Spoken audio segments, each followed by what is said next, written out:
السلام علیکم ورحمۃ اللہ وبرکاتہ۔ خطبہ جمعہ مسجد نبوی از ڈاکٹر حسین آل شیخ حافظہ اللہ۔ موضوع نیکیوں کا تحفظ اور میڈیا کے لیے ہدایات۔ ترجمہ شفقت الرحمان۔ بتاریخ 7 رمضان 1438 بمطابق 2 جون 2017۔ پہلا خطبہ۔ تمام تعریفیں اللہ کے لیے ہیں، اسی کے نام اچھے اور صفات اعلیٰ ہیں۔ میں گواہی دیتا ہوں کہ اللہ کے سوا کوئی معبود برحق نہیں، وہ یکتا ہے، اس کا دنیا و آخرت میں کوئی شریک نہیں۔ اور میں یہ بھی گواہی دیتا ہوں کہ ہمارے نبی محمد اللہ کے چنیدہ بندے اور برگزیدہ رسول ہیں۔ یا اللہ ان پر، ان کی آل اور تمام نیکوکار اور پرہیزگار صحابہ کرام پر رحمتیں، سلامتی اور برکتیں نازل فرما۔ حمد و صلات کے بعد، مسلمانوں، تم تنہا ہو یا بزم میں تقوی اختیار کرو گے تو دنیا و آخرت میں کامیاب ہو جاؤ گے۔ بہترین مقصد اور اعلیٰ ترین ہدف یہ ہے کہ انسان نیکیوں کے لیے جد و جہد میں تاخیر مت کرے، نیکیوں کی بہاروں میں ڈھیروں نیکیاں کمائے۔ سبقت لے جانے والے ہی آگے بڑھنے والے ہیں، یہی مقرب بھی ہیں۔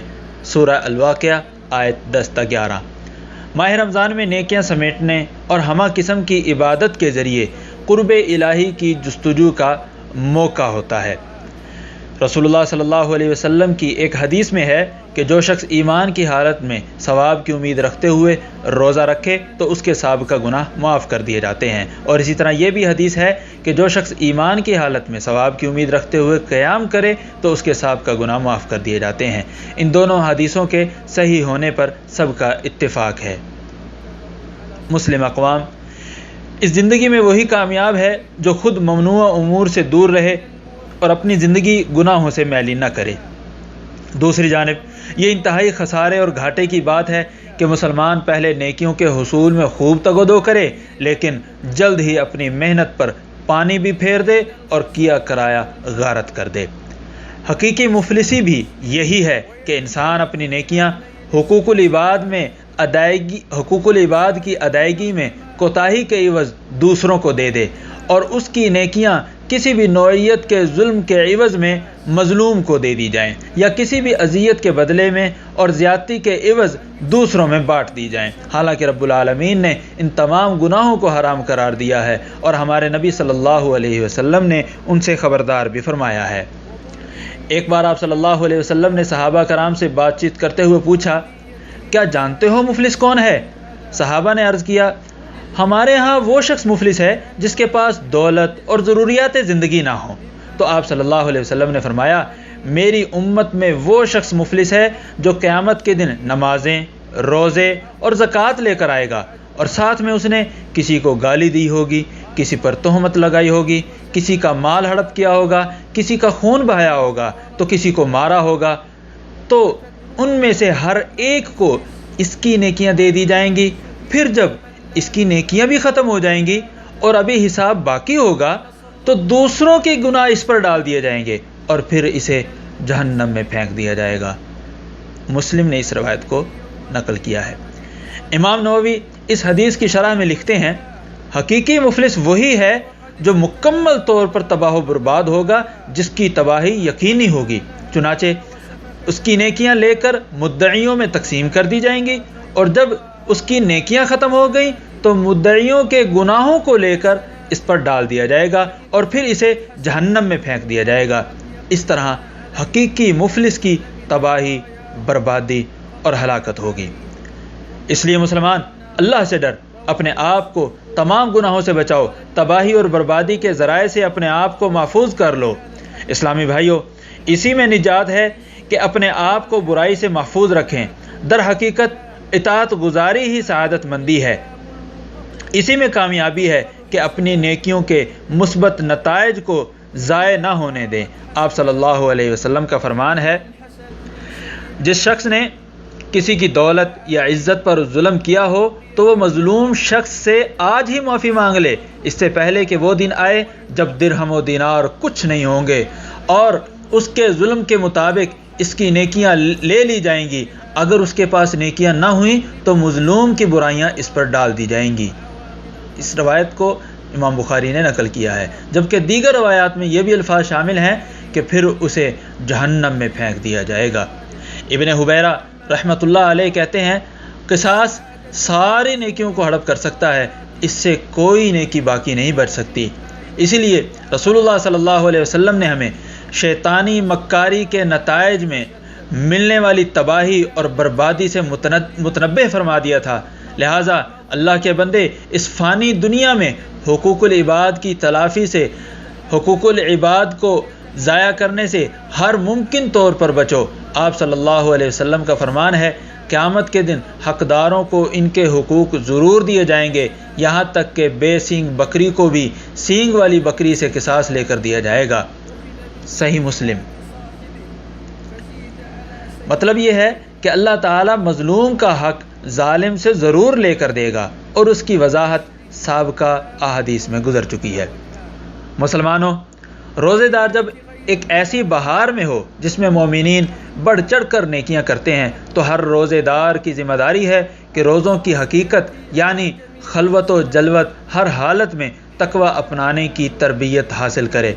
فرمان باری تعالیٰ ہے، اے ایمان والو، تم پر روزے اسی طرح فرض کیے گئے ہیں جیسے تم سے پہلے لوگوں پر فرض کیے گئے تھے، تاکہ تم متقی بن جاؤ۔ سورہ البقرہ آیت 183۔ نبی صلی اللہ علیہ وسلم کی ابدی اور دائمی تعلیمات ہمارے لیے بہترین واعظ ہیں۔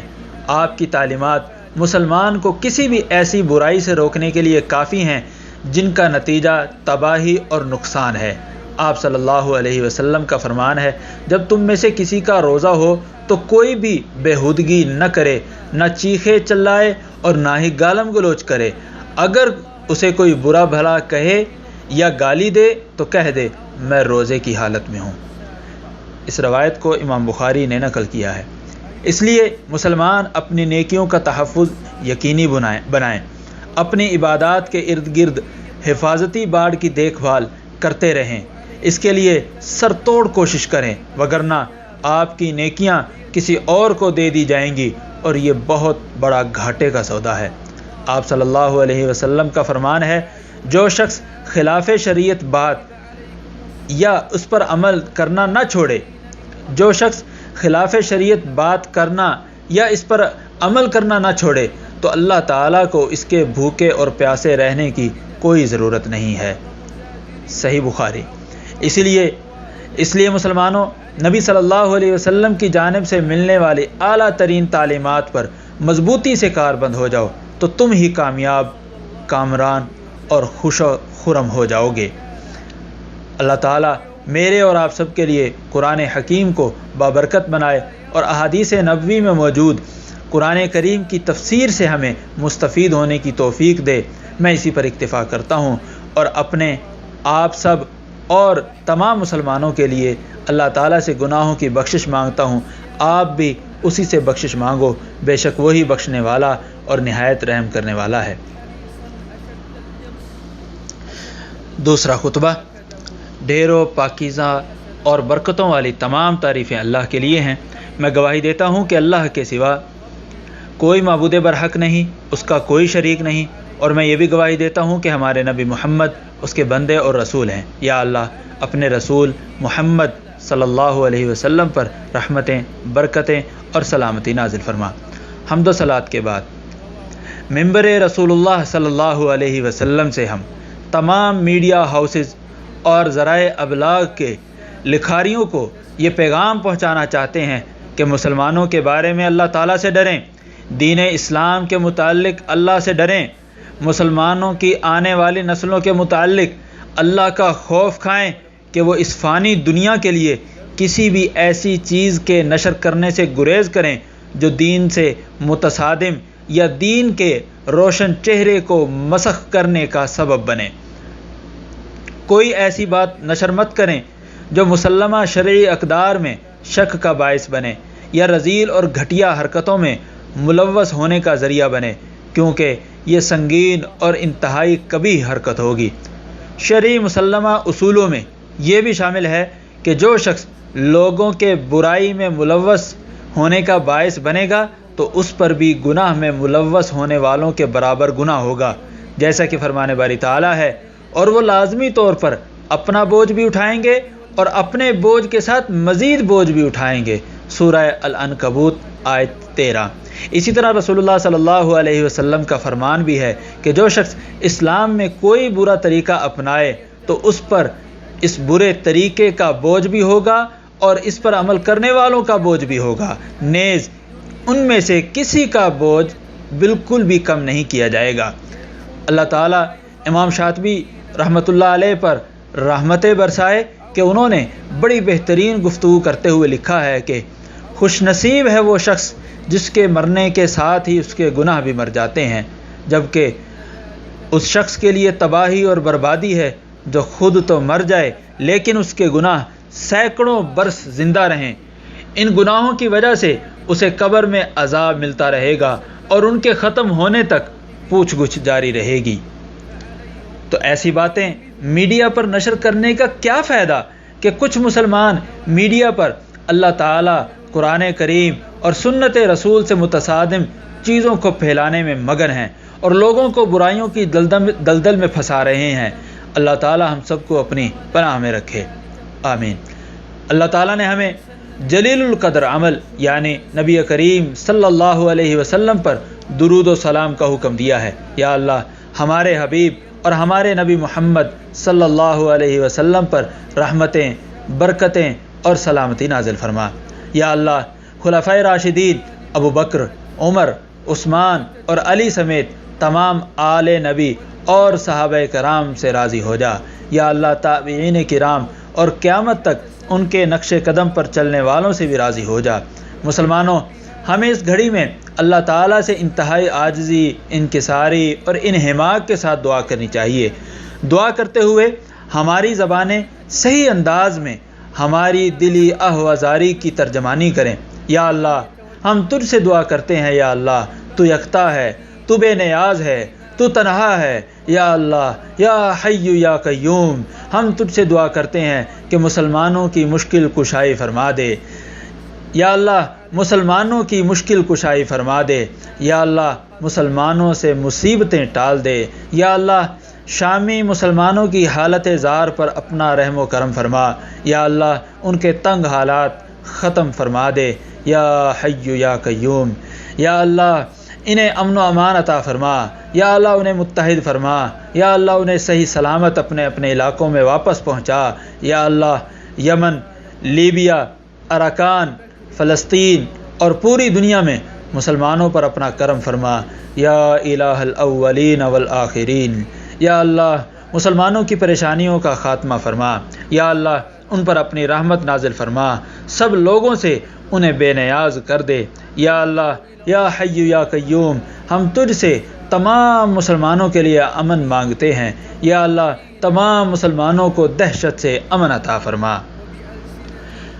یا اللہ جو بھی ہمارے خلاف مکاری کرے، یا اللہ اسے اپنی جان کے لالے پڑ جائیں۔ یا اللہ تباہی اس کا مقدر بنا دے۔ یا اللہ اس پر اپنی ناراضگی اور عذاب نازل فرما۔ یا اللہ اس پر اپنی ناراضگی اور عذاب نازل فرما۔ یا الہ الاولین والآخرین، یا قوی یا متین، یا عزیز یا قوی۔